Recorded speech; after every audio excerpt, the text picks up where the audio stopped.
In the old days, you could send a news release and you probably get some coverage or at least a phone call. You just can't do that anymore. Like newsrooms are shrinking. There's less resources to cover a variety of topics. We're more driven towards what's going viral or, unfortunately, who's dying that day. So you really got to stand out from all that.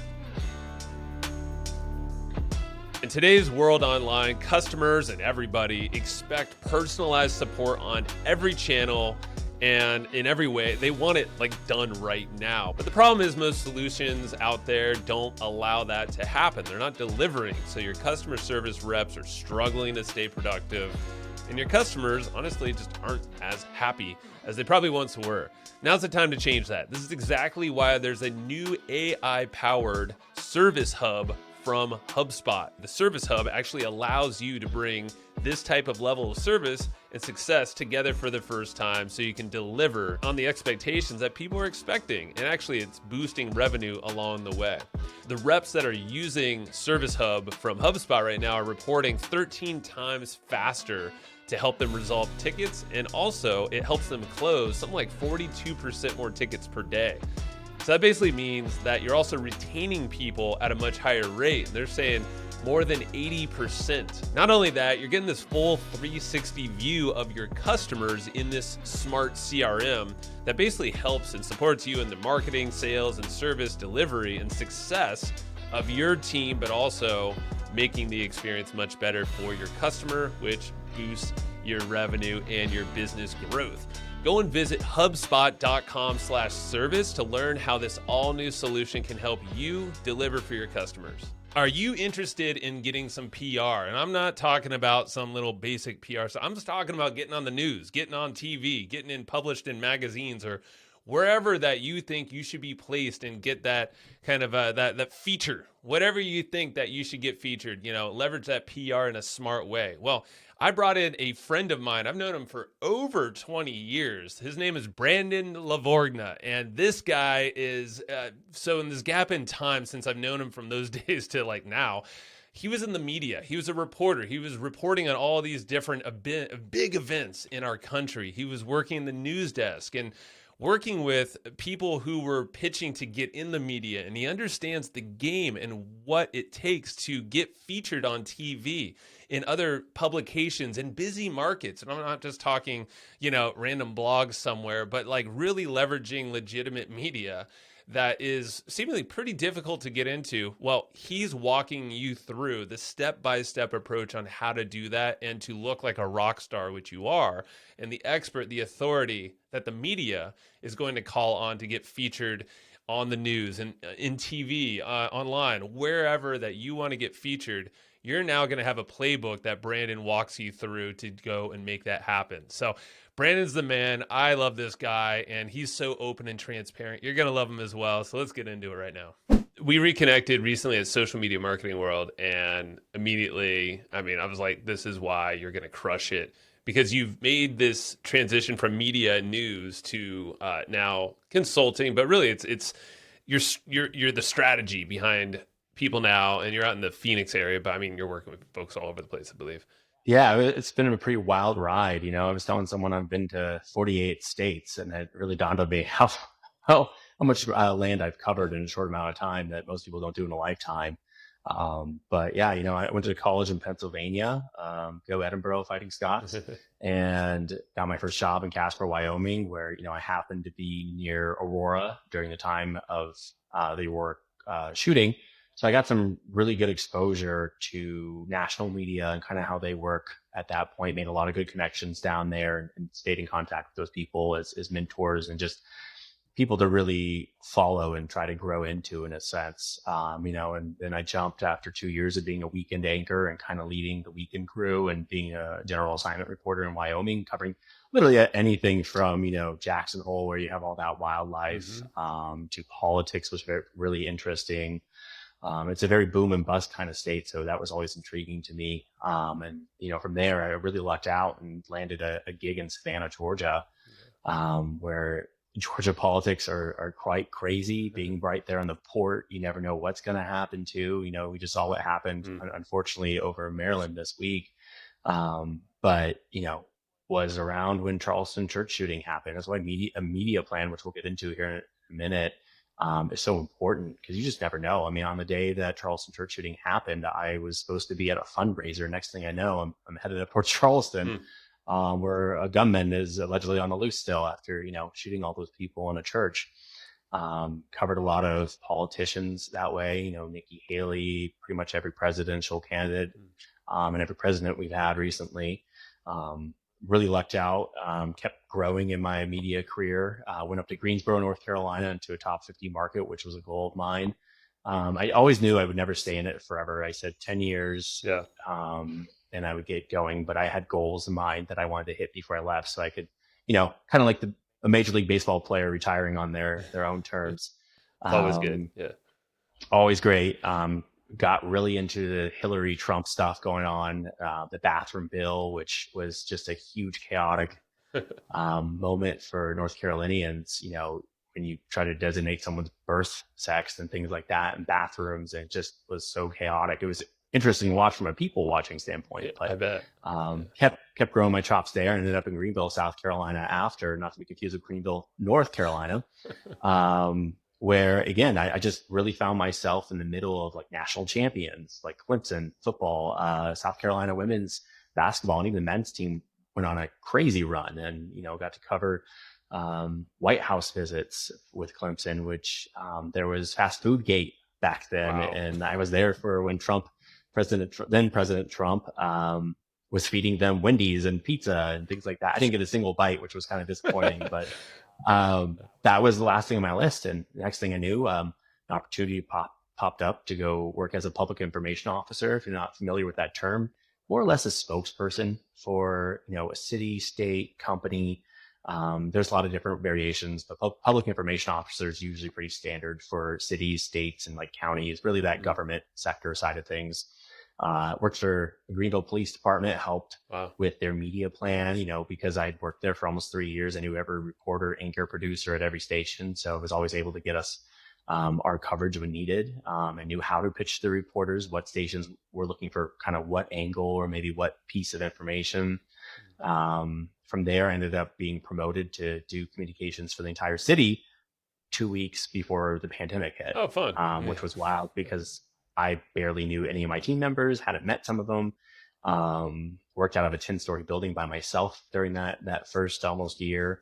Kind of got burned out on that, to be quite honest. It was kind of a rewarding but grueling experience, and lucked out and took a job with the state of South Carolina to work for the emergency management division, to cover everything from hurricanes, earthquakes, pandemic again, helped run pandemic site, the COVID vaccination site for the state of South Carolina for 3 months, 12 hours a day, which was just incredible to see everyone working together, no matter what side of the spectrum someone may be on if they're watching this. But just that dedication, that hard work every day was really cool.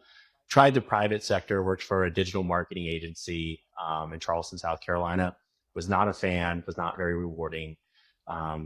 Came out to Arizona for a job, and I promised myself when I walked out of one of my jobs in South Carolina, I said, hey, the price that's on my head, so to speak, with a contract or salary does not equal the price of happiness that's in me internally. And I just knew the job wasn't for me, so I quit and started the company overnight, really. And we can talk about that later, but that's kind of my background, almost a decade in news, about 4 years working on the city and state side of media pitching in a sense. And even on the private side with what I'm doing now, I just helped a client not too long ago go national. This is where you're so unique, that you've done the work in the grind of the media, being in the media, you were the media, and you've also supported, a whole bunch of folks to basically get the media.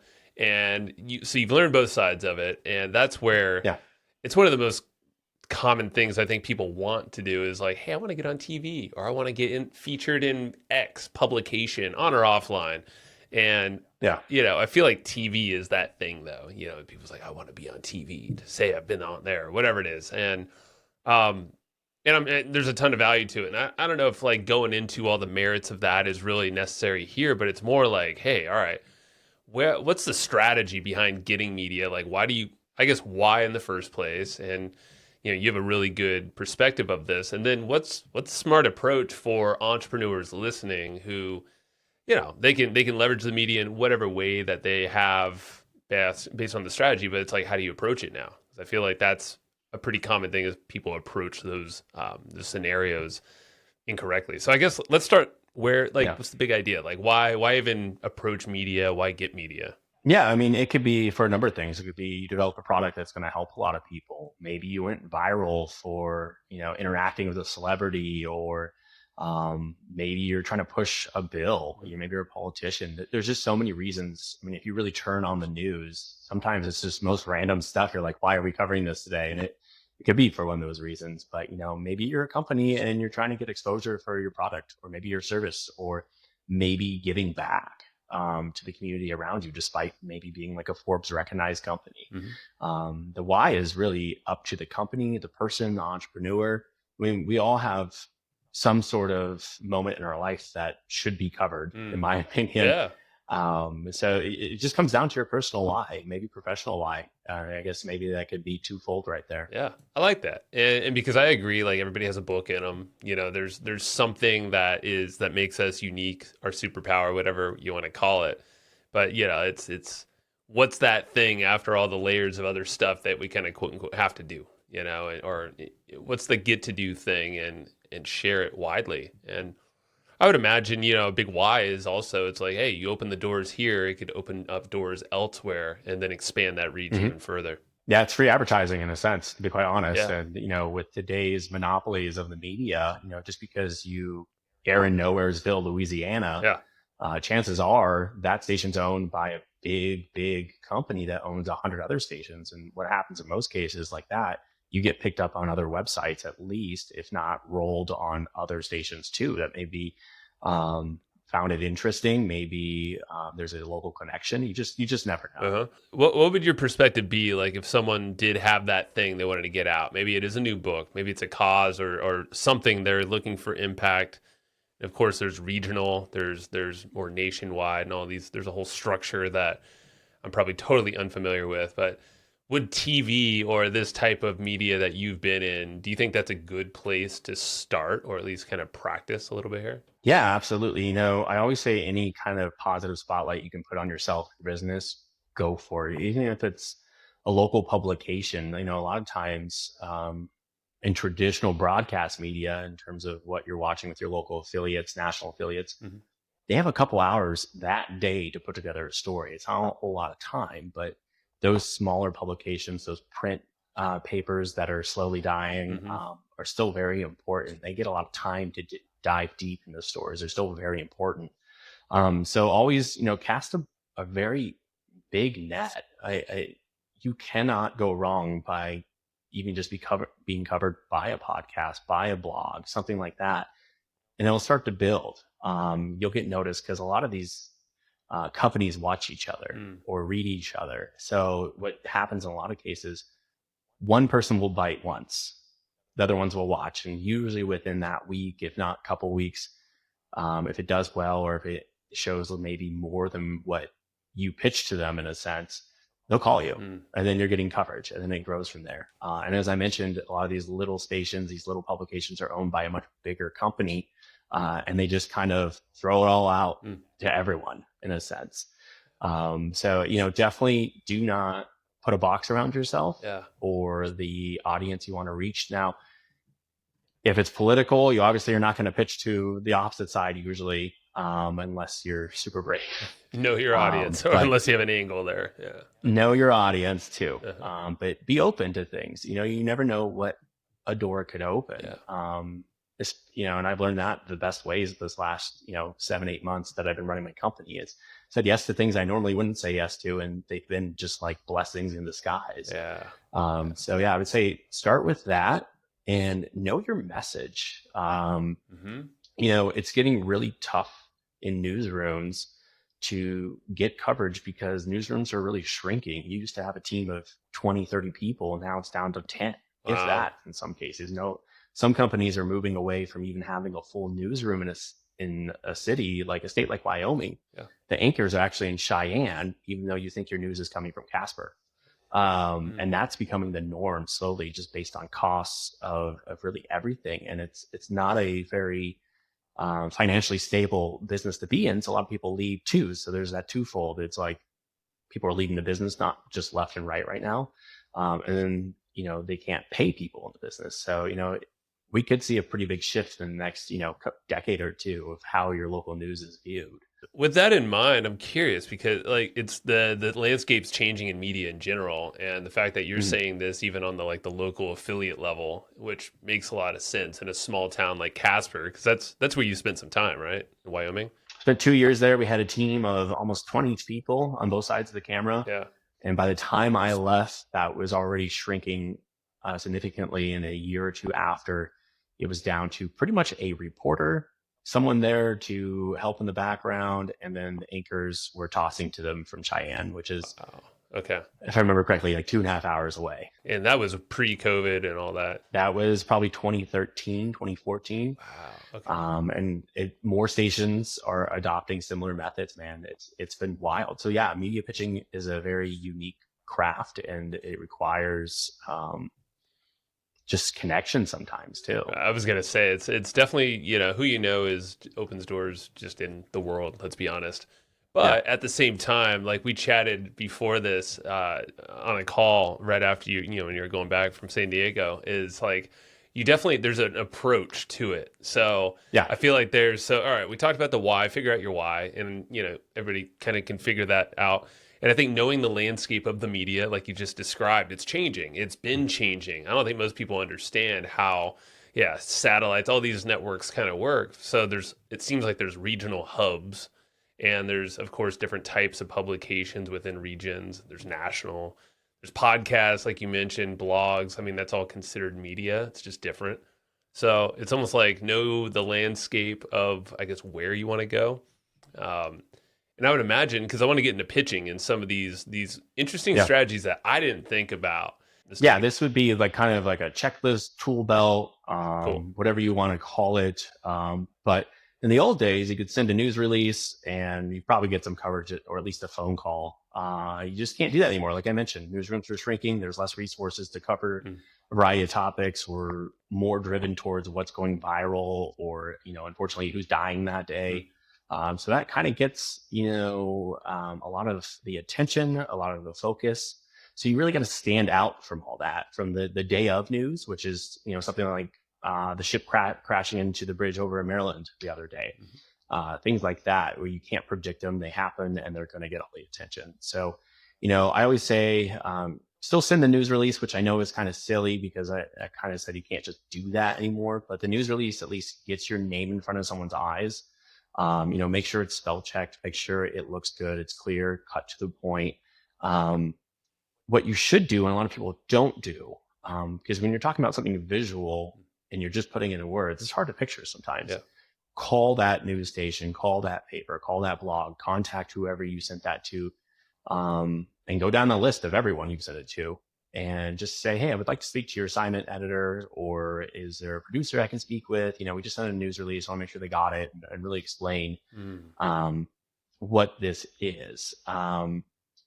And from there, there's a lot of things you can do. Again, make sure that news release is as perfect as possible. And because they will push aside news releases that don't look good. There's a lot of spelling errors. They're just going to think you're not a credible source. Got it. But a good rule of thumb is that 4 to 6 weeks mark where you're hoping for coverage. Let's say it's an event, 4 to 6 weeks out, send that initial press release. Follow up with a call within 24 hours. And then also do not forget this word. This word will get you so much, will increase your chances of really getting coverage. Is demonstrative. Remember that D word, demonstrative. Call and say, hey, if your crew shows up, they get to do this. Your crew shows up, they get to see this. Or we're going to put them on a boat, or they're going to get to fire a big gun, or whatever it may be. I went to a story as a reporter to the ports in Savannah, and no one thought to ask, hey, can we actually drive one of these giant cranes that are like $12 million and just show us driving it? So me being me, Joe, I'm kind of about having fun. I joked. I was like, what do I gotta do to drive one of these things? And the guy said, sign a waiver. And next thing I know, I'm the only reporter that has a shot of me driving this $12 million eco-friendly crane that I had no business operating, like a claw machine. Yeah.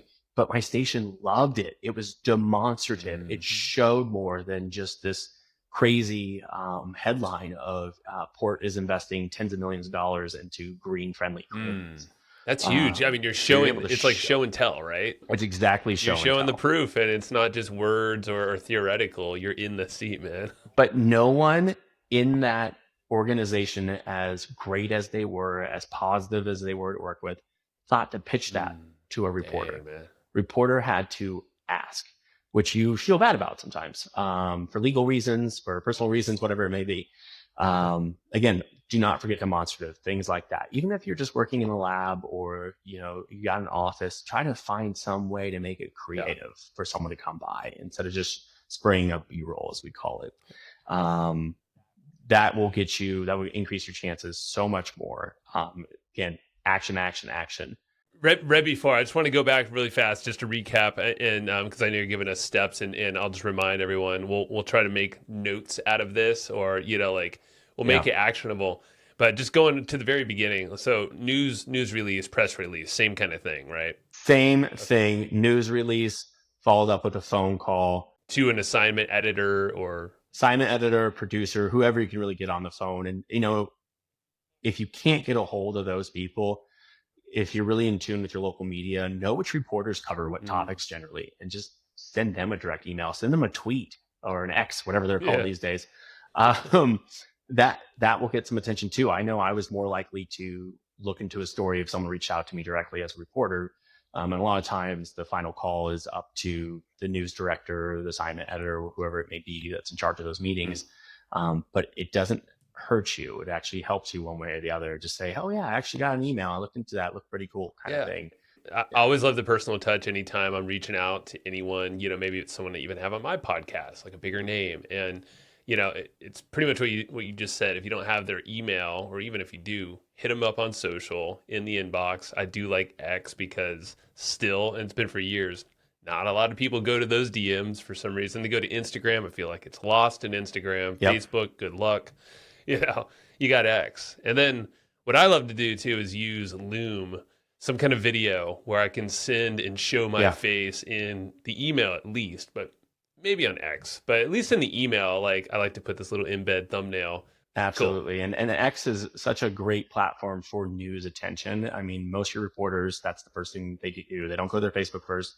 They're pushing things out on X first. And most people who are looking for their news are going to X. Hey, I'm going to pause the episode really fast and shout out another show that's on the podcast network over at HubSpot. It's the audio destination for business professionals. This is Mistakes That Made Me. It's hosted by Iman Ismail. She is interviewing successful business owners and talking about, hey, what are those mistakes? What are the failures? What are the things that you hate to talk about that we can all learn from? I mean, let's be honest. Do you like to talk about your mistakes? Probably not. Well, that's what she's talking about. And it's going to be there. It is there waiting for you to listen so you can learn from those lessons and learn how to get past them or navigate around those big boulders on your own journey to success. So go listen to Mistakes That Made Me wherever you get your podcasts. Are you juggling multiple tools to run your online business? Well, thankfully, there is a better way, and it's called Kartra. So with Kartra, boosting your income has never been easier, and that's because it's the ultimate all-in-one platform for online success, offering every tool you need to grow your business. So imagine building pages, funnels, courses, autoresponders, and checkouts all in one place, and all for one affordable price. So the best part about Kartra is that you can automate just about everything. So it's like having a team of experts working around the clock to help you earn more. Now's the time to streamline and scale your business. Visit hustleandflowchart.com/Kartra for a free 30-day trial. That's hustleandflowchart.com/KARTRA. You were getting into timely stuff, right, with your pitch?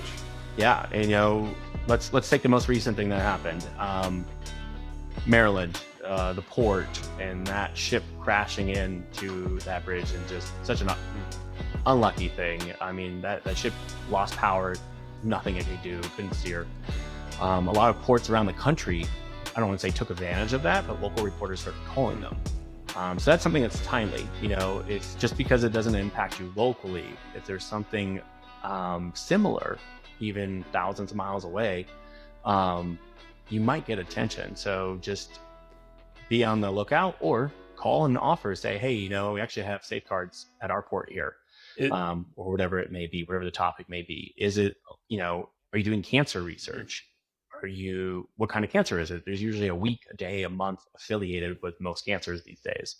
So make sure you're in the timeliness, but it's also good about following up, because you're not the only one that's probably pitching a similar topic during that. But most people don't follow up with those news releases and explaining what they can do. Yeah, that's like follow-ups. I feel like a superpower if you can harness that and have a system for it. So it sounds like what you're describing, there's almost, I guess not newsjacking, trend jacking. I mean, kinda, right? Newsjacking is an actual term. Explain it. It was something, it's where you literally do take the spotlight off of something good or bad, and just try to make it your own in a sense. That was one of the things that we taught. I used to train public information officers when I worked for the state of South Carolina. That was one of the things we said, don't do. Now it's up to you to follow through with your duties if a reporter reaches out, or a member of the public reaches out and explain the information. But you can decide not to do the interview for those newsjacking reasons, especially with really sad events. And they happen all the time, unfortunately.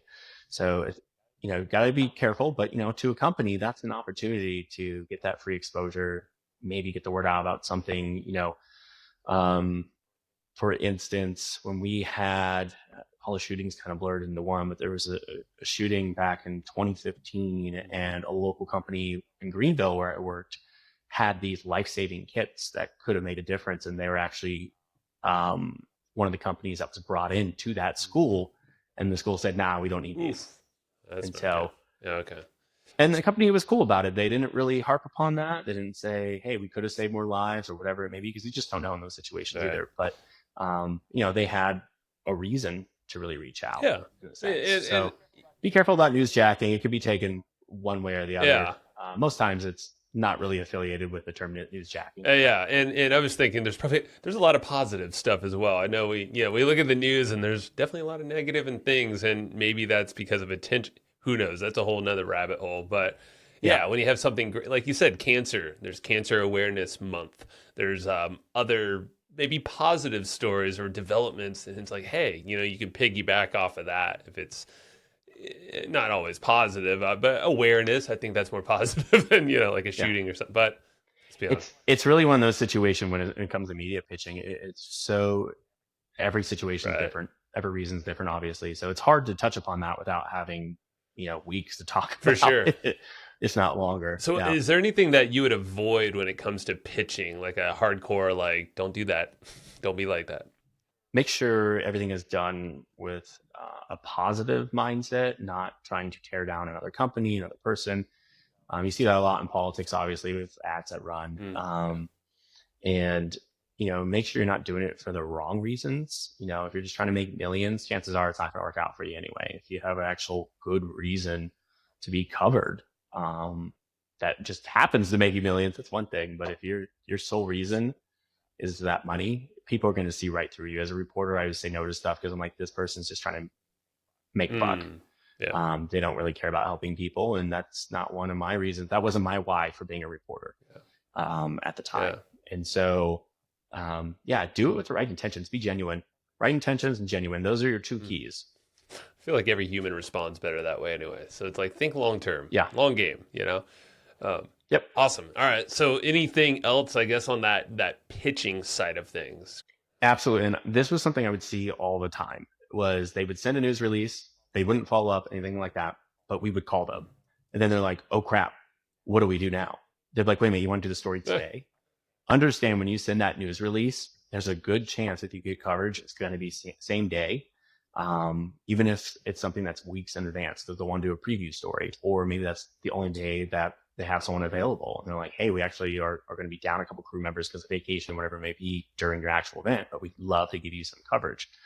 So a media plan should be part of your tool belt, your checklist. have at least 2 people designated to speak to the media and both equally as educated on that topic or event or whatever's in that media release. Make sure they know it front and back. Obviously have your priority spokesperson, Yep. and then kind of sub priority, because accidents and emergencies happen all the time. I've had people had to try to cancel interviews because their wife went into labor and they had to go, but you didn't have a backup. So then they don't get their coverage. Right. And that's why I always tell them, like, if you don't do it today, there's a good chance it may not ever happen. You know, I have a perfect example of this. Was a couple of weeks ago, I helped a $50 million Forbes recognized company get coverage with a local affiliate that led to national exposure. Nice. And initially we were told we get a couple of weeks before that business reporter would show up. Well, business reporter got thrown into something else and was going to be focused on that for the next couple of weeks.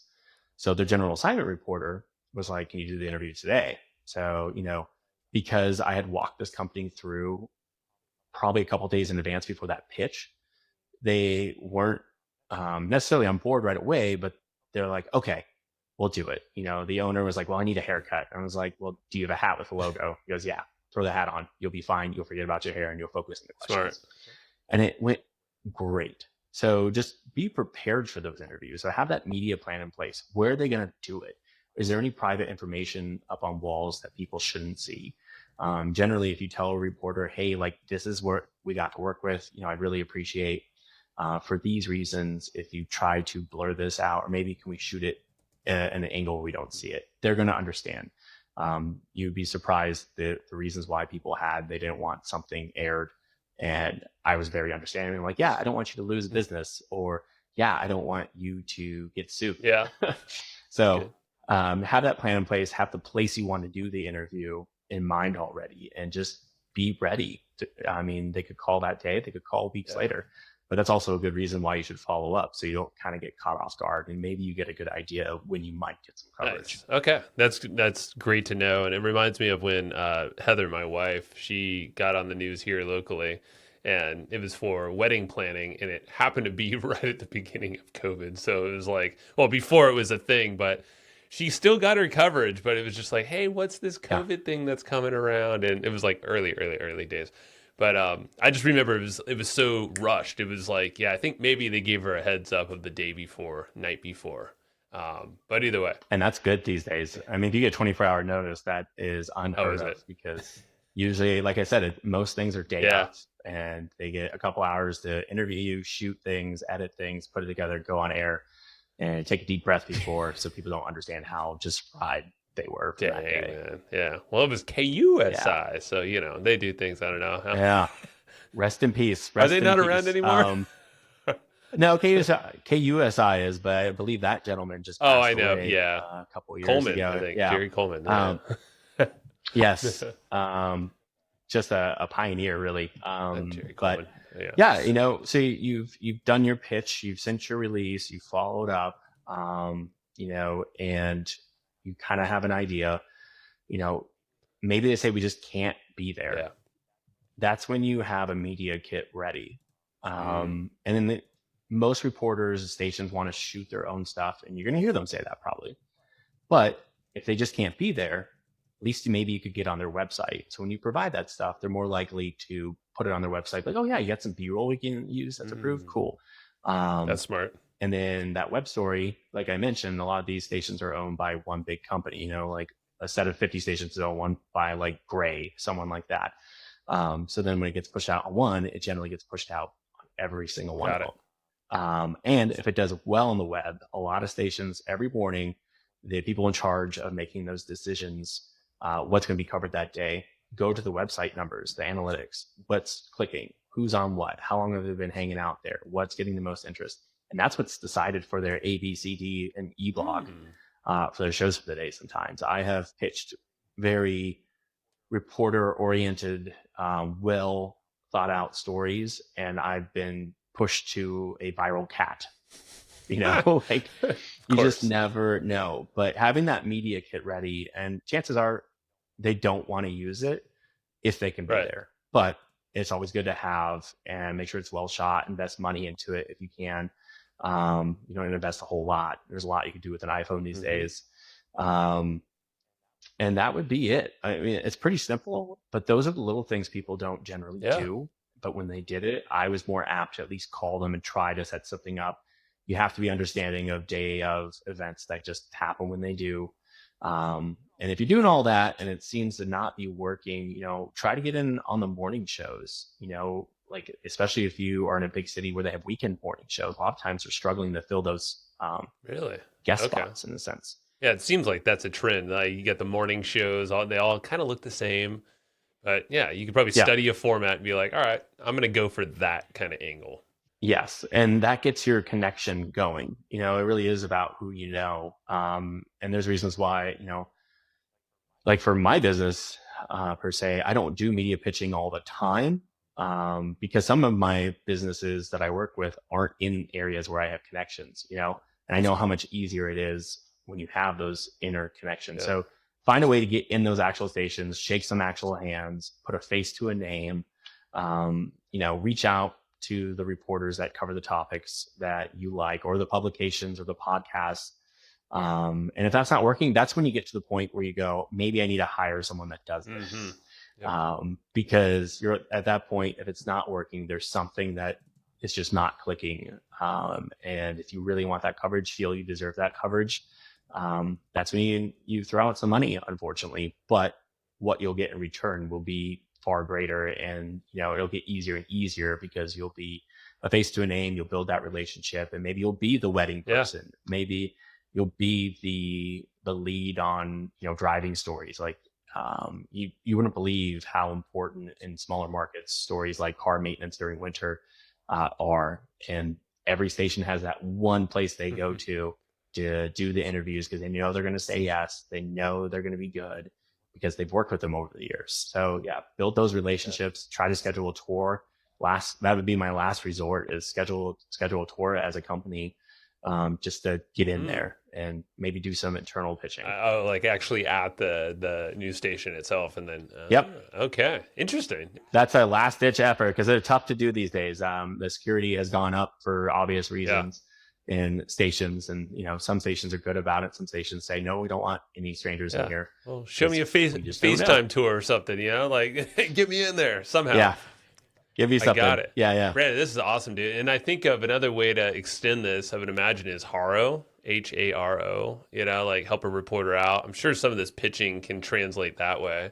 Yeah, absolutely. Another one, Quoted, is one that some teams I've worked on. There's this gal on one of them, her name's Alana. She's a badass. She's works for Kimmy Seltzer, one of my clients, and she's all over the media. Like, and every single day, I think she's on HARO and Quoted, QWOTED, and it's similar to what you're saying. And she's getting local coverage. There's national coverage on certain shows, published on online shows. There's a lot of these types of networks, I guess, have been created online that kind of model the local. Yeah, and online is super important. Like I said, even if you're just getting on web stories, that's very important. I worked for a station where briefly our Facebook numbers just greatly overshadowed our actual air numbers, and so they tried to do Facebook shows. And there are other stations that I know who have tried to do that, where it's like a 3:30 Facebook show or something. Sure. So you just never know. So, be open to maybe the media pitch not looking the way you wanted, but you still get some sort of coverage. Yeah, and then just, follow up with those people when you do get that coverage and build those relationships. That's really what it comes down to. Mm-hmm. Are you going to say yes? Are you going to be a good interview? Are you relevant? And are you going to help them out? Yeah, help a reporter out. It's literally what it's named. So, dude. Yeah. I love this, man. So tell me briefly about Super Bloom, what you're doing there, because I know you've now, this is it's only been a handful of months, but I mean, like, I know you're crushing. You're already freaking booked to the seams, because it's obviously necessary. So quick shout out how people can reach out to you as well. Yeah, we do have, I'm actually kind of lined up right now where, I'm not actively really looking for more clients yet. I'm a team of 3 right now. I'm officially a team of 3 as of about a week ago. I'm about to be a team of 4 and bring on a marketing assistant. I have a lot of, after 10 years in the spotlight, I'm very private about my personal life. I have a lot of great things going on in my personal life that are requiring time away. So, I know I need to bring on some help and get a good infrastructure in place before I start going, go here, go there. But, we do have Instagram, we do have Facebook, we have website, Super Bloom Digital Consulting. Again, go to it. You're going to go to it and see that I'm not actively pitching for people. But I've been really blessed, man. Super Bloom itself comes from a lot of personal reasons. A lot of, I've been legally employed since 6th grade, and I learned a lot of my work values from my grandmother in the garden. Some of those phrases I can't say because they're not family friendly, but I hold in the heart. There's a song called Super Bloom by a band called Mr. Wives that really got me through the pandemic. It's just a beautiful song about, going through some stuff. And when, the pandemic hit and the world shut down, this was like the first band to put out an album. It was kind of like, no one's going to put out new music at this time, but they did it anyway. And they had just been fired from the label and all that. I just really liked their story of soldiering through. I was working in a 10-story building fighting the pandemic with my city at the time. And it was tough. And then when I drove into Arizona for the first time, the Super Bloom was going on. So, Super Bloom itself came from an idea of family, just being musically motivated as I am. And that personal experience of coming into Arizona and going, oh my God, it is gorgeous here. Yeah. And also, there's the SEO side of things. Twice a year, Super Bloom's one of the most searched words. Oh, is it really? Because it happens twice a year. It is. And, the Super Bloom's, it's happening right now. I'm getting hits from all over, and I'm like, please don't reach out to me. I don't have the time for you, and I'm getting ready to go on vacation next week and all that. But that's funny. It's been fun to be an entrepreneur. It's unlike anything I've ever done. It's the most challenging, but also the most rewarding thing I've ever done. I moved out here, didn't have a whole lot of connections. After I left my job, that wasn't anything that clicked in my head. I said, I'll get a job right away. I landed a lot of interviews. I said no to some jobs, but at the end of the day, over 30 jobs told me, we really liked you. You're a finalist, but we went with someone we knew. Mm-hmm. So I sat there one day and my own Super Bloom kind of happened. I said, what am I good at? Because I can't compete with people that already have these established connections. As we mentioned, those connections are very important. I said networking was number one. So I started networking, joined a B&I group, went to social media marketing world, talked to everyone I possibly could, and wrote down the other list. I'm good with video. I'm good with photography. I can edit much quicker than most people just because of my setup, and all that. So, being an entrepreneur is crazy. I never thought I would do it. When we were trudging through Camp Pendleton, I said, I'm going to make music, for my life. I thought so too, man. Be a radio DJ. And in a way, I think you talked about hustle and the flow chart of your life. I do a lot of things musically, whether go to concerts, I write music, I play guitar, for that stress release, work out a lot. Being ADHD, you have to keep your energy level as even keel as possible, which is really tough sometimes. Diet's really important. To my fellow entrepreneurs, I would say, dude, you're going to do it. Just do the damn thing. That was the best piece of advice I got from social media marketing world was do the damn thing. If you're scared, you got to jump over and just try. If you don't try, you'll never know. And it's just been such a blessing. And, I really lucked out with my clients. I would say don't be desperate for your clients. I know we're here for media pitching, but, one bad weed can ruin the whole garden, not to go on flower puns, but,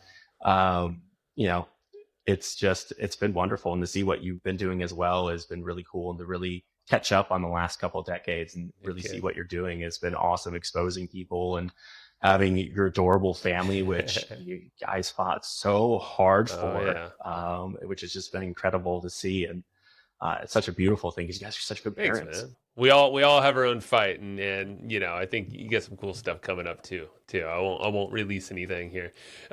Keep private for now. I appreciate it. So, yes. But superbloomdigitalconsulting.com, and check them out on all the socials. Yeah, I love the whole Super Bloom analogy. I mean, there's so many. It's deep. Your company needs to mean something to you, and as someone who's ADHD, and I really pride myself on that. A lot of people kind of keep quiet about it. I was always very self-aware in other places I work because I was like, I feel different, but I know it's not really a disability in a sense, and it's not. But we're very prone to hyper-focused hobbies in a sense, where you go into something and then you get bored, right? So I sat there and said, how do I make this sustainable? And I said, what matters to me in my life? And I said, my family, my faith, and the people that support me. And so for me, I had to come up with a name that meant more. And it had to be even in the style. It's kind of cartoony, and I'm kind of wacky in a sense, but I'm also professional at the same time. So, I got that logo designed the way I wanted it to. And I was like, that's it. That's my why every single day. And I think about my list of people that represent Super Bloom, and just, the struggles and the successes I've had over all these years. And just like anyone, we have a lot of them, on one side of the spectrum to the other. So every day I wake up, I recite who this is for and what is it for and my why. And that's what motivates me every morning. Get up and, do it. Do the damn thing. Do the damn thing. There's no better advice out there, man. Because let your freak flag fly. Build the airplane in the sky. Whatever. All these damn things.